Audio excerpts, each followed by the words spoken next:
On va passer maintenant à utiliser un afficheur LCD.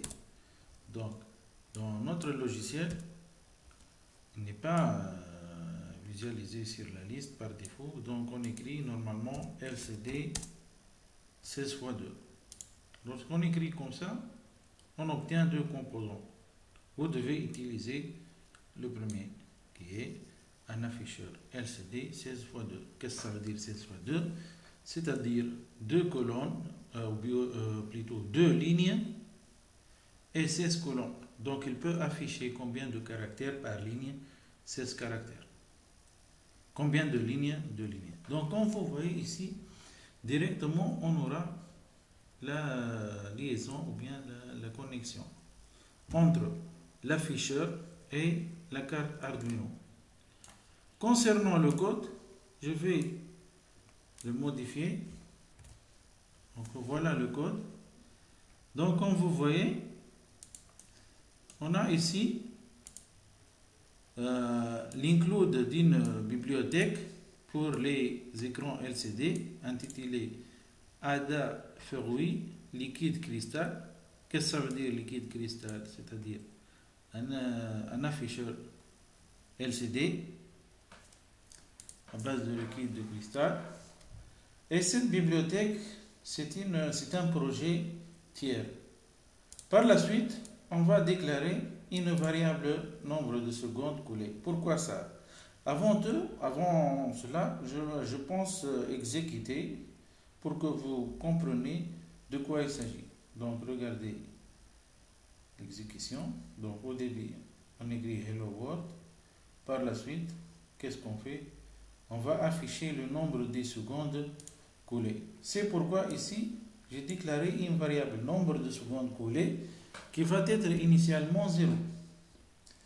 J'utilise par la suite cette variable mon LCD et entre parenthèses le paramètre 0. Vous pouvez voir la documentation de cette fonction sur GitHub. Par la suite, notre fameuse fonction setup est la fonction loop. Tout simplement, dans la fonction setup, on va initialiser notre écran avec 16 colonnes et 2 lignes. Par la suite, on va tout simplement écrire notre message. On peut par exemple écrire bonjour tout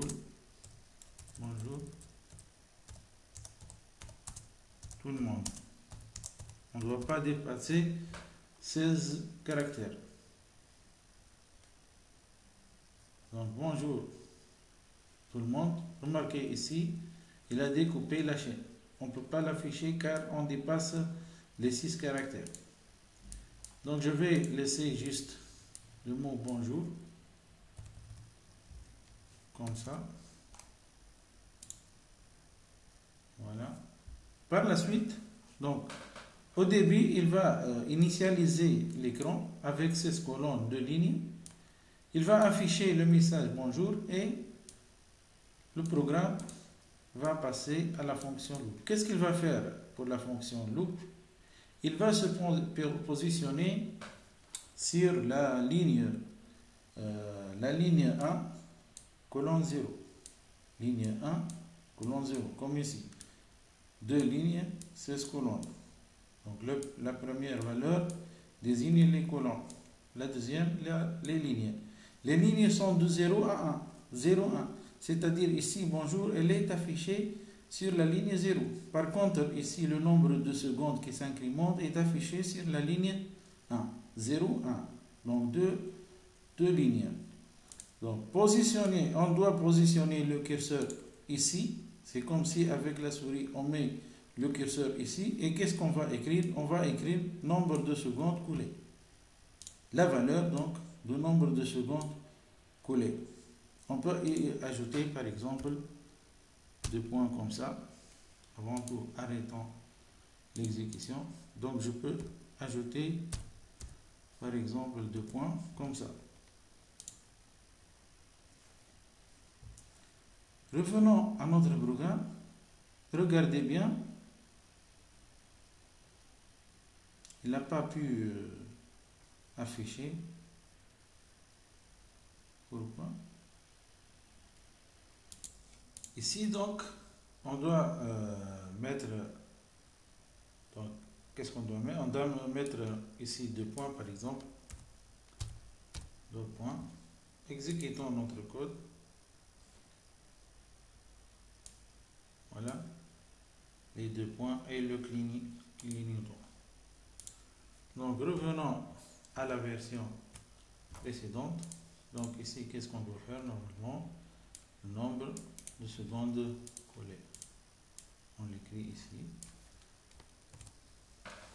Par la suite, ici, lorsque l'écran va clignoter, on a un clignotant de type black light, c'est-à-dire un noir un peu adouci. On fait par la suite une attente de 500 millisecondes. On refait un clignotant par la suite, un autre délai, et on augmente le nombre de secondes coulées. Remarquez le résultat. Donc bonjour, clignotant, black light. Je vais essayer d'enlever par exemple ce délai.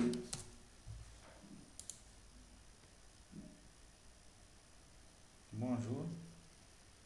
Remarquez comment il a fait juste un délai ici.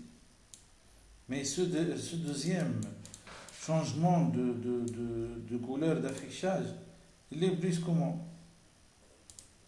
Pour cela, on ajoute un délai. Ou bien, on ajoute un délai de 500.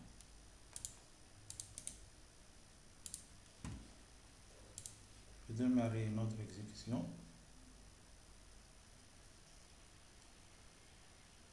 0, 1, voilà. Si on fait par exemple plus de ici, normalement, vous avez deviné le résultat. Donc l'incrémentation va être de 2. Voilà. Donc merci pour votre attention.